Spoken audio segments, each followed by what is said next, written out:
हाँ बच्चों, good morning and very warm welcome बेटा। बहुत बहुत स्वागत है आपका।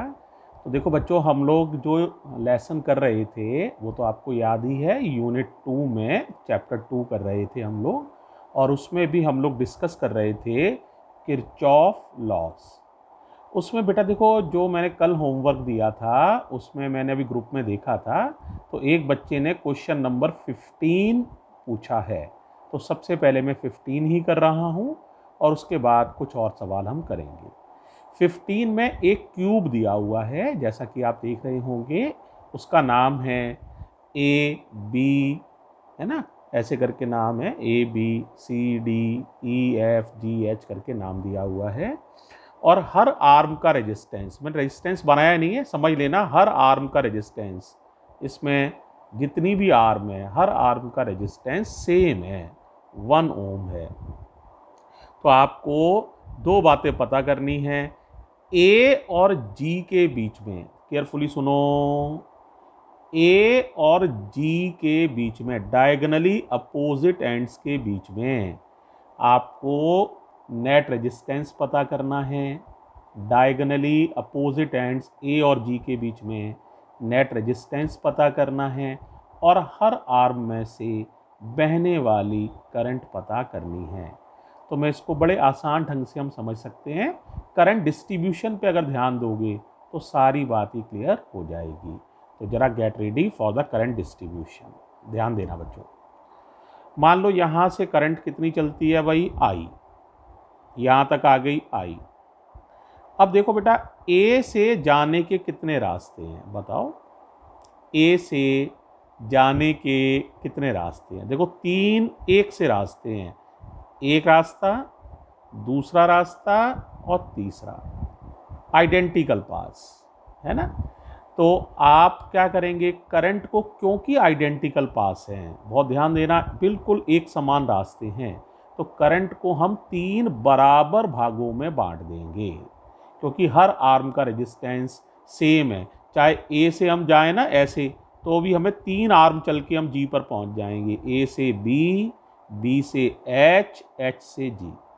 अगर हम इस पाथ को ओबे करें, ए से ई से एच, एच से जी, चाहे इस पाथ को ओबे करें, ए से सी से एफ, एफ से जी, यानी हर बार रास्ते बिल्कुल एक समान हैं, कहीं कोई अंतर नहीं है। ऐसी स्थिति में करंट को बराबर बराबर बांटा जा सकता है। तो बताओ भाई, इधर कितनी करंट जाएगी, I/3। इधर भी कितनी करंट जाएगी, I/3। और इधर भी कितनी करंट जाएगी, I/3। अब देखो, जो भी करंट पहुंचेगी, जैसे ये वाली करंट बी पर पहुंची, तो यहां से इसको कितने रास्ते मिलेंगे, 2। या तो ये रास्ता है या ये रास्ता है। तो करंट फिर आइडेंटिकल रास्ते होने की वजह से आधी आधी हो जाएगी। तो इसमें करंट कितनी जाएगी, I/3 थी, उसका हाफ करो तो I/6।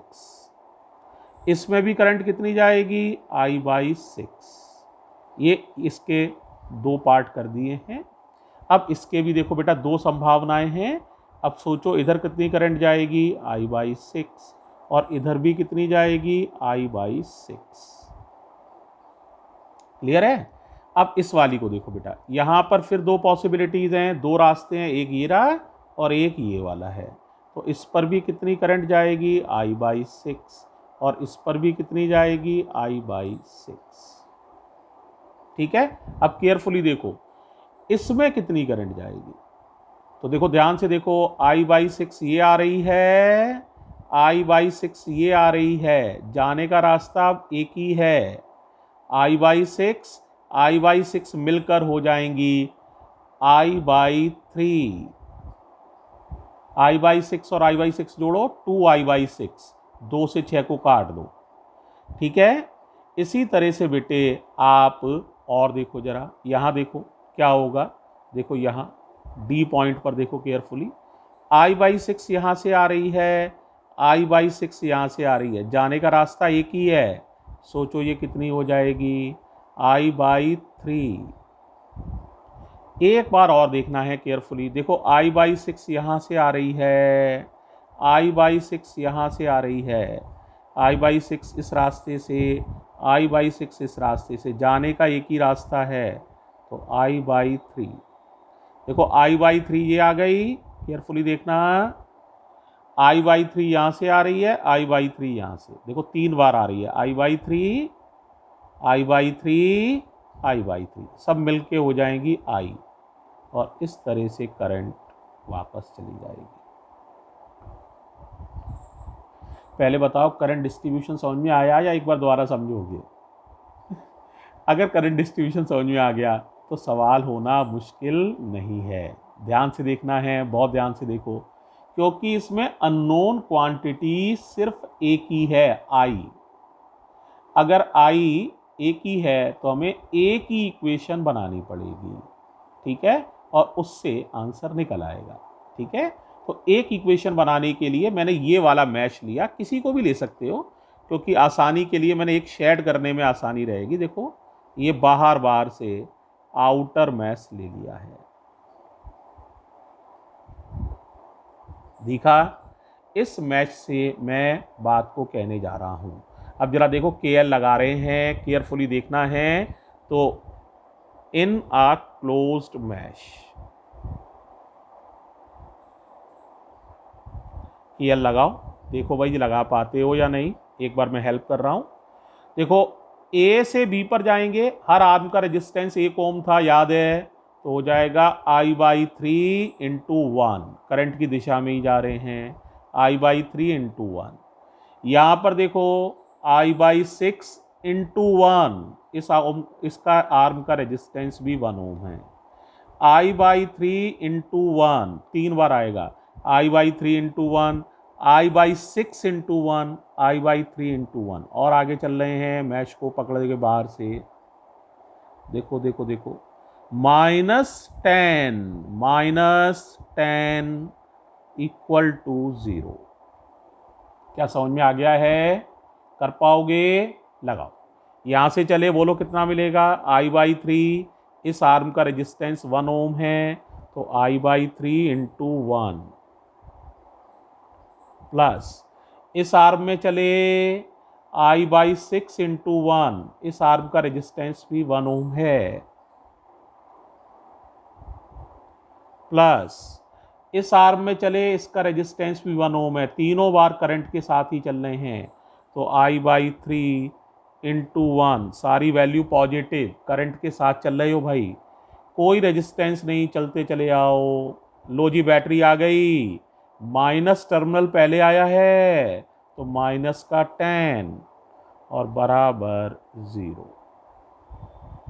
ठीक है। इस तरह से आप देखोगे तो करंट निकल आएगी, कितनी निकल आएगी? देखो I/3 plus I/6 plus I/3 और इक्वल टू 10, ये 10 उधर ट्रांसफर हो गए तो प्लस का 10। चलो भी एलसीएम बता दो फटाफट, चलो बोलो सारे बच्चे एलसीएम कितना ले रहे हो? तो एलसीएम आ जाएगा, बोलो भाई कितना आ जाएगा? अभी एलसीएम कितना आ जाएगा बताओ? 6, तो यहाँ मिलेगा 2I plus I plus 2I, ऊपर हो जाएगा 5I/6 बराबर 10, ठीक है।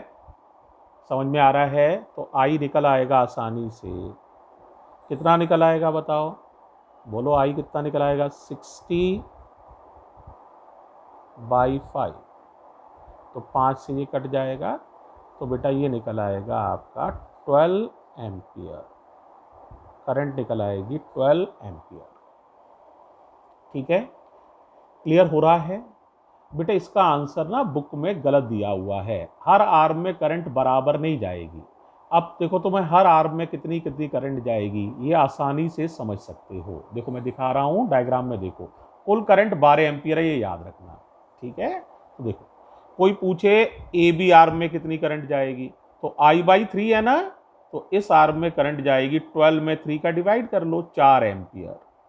अब कोई पूछे इस आर्म में कितनी करंट जाएगी, कितनी है बताओ? I/6, तो 2 एम्पियर, I/6 तो 12 में 6 का डिवाइड कर लो 2 एम्पियर। इसमें कितनी जाएगी I/3, 12/3 4 एम्पियर। इस तरह से जिनमें I/3 करंट जा रही है उन सब में बहने वाली करंट होगी 4 एम्पियर, और जिनमें I/6 करंट जा रही है उन सब में बहने वाली करंट होगी 2 एम्पियर। तुम्हारी बुक ने आंसर लिख दिया है 2 एम्पियर इन ईच आर्म, ये गलत है। तो बेटा कुछ आर्म्स में 2 एम्पियर है, कुछ आर्म्स में 4 एम्पियर है। ठीक है, तो इतनी बात तो समझ में आई गई होगी। तो हर आर्म की करंट मुझे उम्मीद है आप समझ जाएंगे।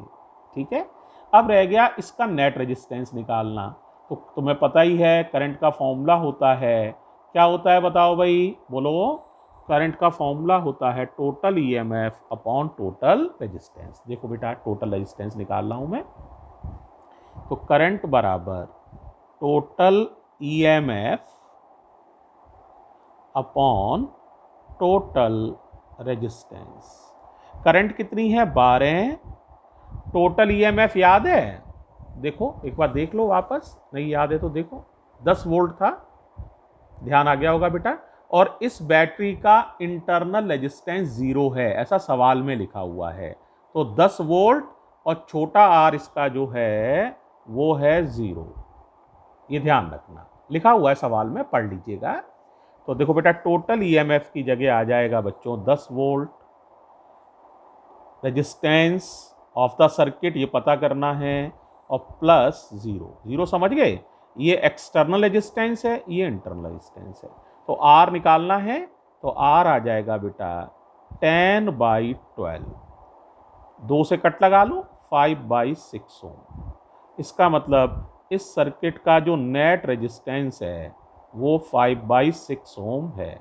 किनके बीच में, डायगोनल्स के बीच में। डायगोनल्स के बीच में कुल रेजिस्टेंस जो है इसका वो है 5/6 ओम। ठीक है, और हर आर्म में करंट मैंने बता ही दिया कि या तो 4 एम्पियर है या 2 एम्पियर है। थोड़ा सा आंसर में करेक्शन है, एक और क्वेश्चन में करेक्शन है बेटा, वो मैं बता दूं, नहीं तो तुम्हें करने में थोड़ी सी दिक्कत आएगी, आंसर नहीं मैच करेगा तुम्हारा। वो है क्वेश्चन नंबर 16, देख पा रहे हो, देखो जरा केयरफुली देखो, मैंने देखो इसीलिए डायग्राम बना दिया है, इस डायग्राम को केयरफुली देखो। करेक्शन कहाँ पर है मालूम है, करेक्शन है E1 में। E1 के टर्मिनल उल्टे कर लेना, बुक में यहाँ उल्टे हैं, ये नेगेटिव है ये पॉजिटिव है, मैंने पहले पॉजिटिव बनाना है फिर नेगेटिव बनाना है। तो मैं लिख दिया करेक्ट इट, इसको सही कर लोगे, इतने हिस्से को करेक्ट कर लोगे, है ना, बैटरी की पोलैरिटी को सही कर लोगे, नेगेटिव और पॉजिटिव को उल्टा कर लोगे, तभी आंसर तुम्हारा बुक से मैच होगा। ये करेक्शन 16 में कर लेना, क्वेश्चन नंबर 16, इसमें ये करेक्शन कर लेना बेटा, तो तुम्हारा आंसर आएगा। तो 16 को ट्राई करके देखना, बाकी इसमें कुछ नहीं है, मैंने डायग्राम में काफ़ी करंट डिस्ट्रीब्यूशन वगैरह दिखाया हुआ है, बस खाली तुम्हें KL लगाना है। और यहाँ एक इक्वेशन तो बनी बनाई है, I1 आने वाली करंट है, I2 और I3 जाने वाली करंट है। तो इक्वेशन बना लेना I1 बराबर I2 प्लस I3, पहली इक्वेशन बन जाएगी बेटा। अब एक बना लेना इस ट्राइंगल से मैश 1, और एक बना लेना इस ट्राइंगल से, क्योंकि कुल इक्वेशन तुम्हें 3 चाहिए बेटे, है ना। तो एक तो बनी गई I1 बराबर I2 प्लस I3, एक इस मैश से बना लेना, एक इससे, तो 3 इक्वेशन बन जाएंगी। तीनों इक्वेशन को आराम से सॉल्व कर लेना, तो आराम से सारी करंट्स निकल आएंगी बेटे, कोई दिक्कत नहीं होनी चाहिए प्यारे बच्चों। इस तरह से 16 भी ट्राई कर लेना बेटा। ओके, थैंक यू बच्चों।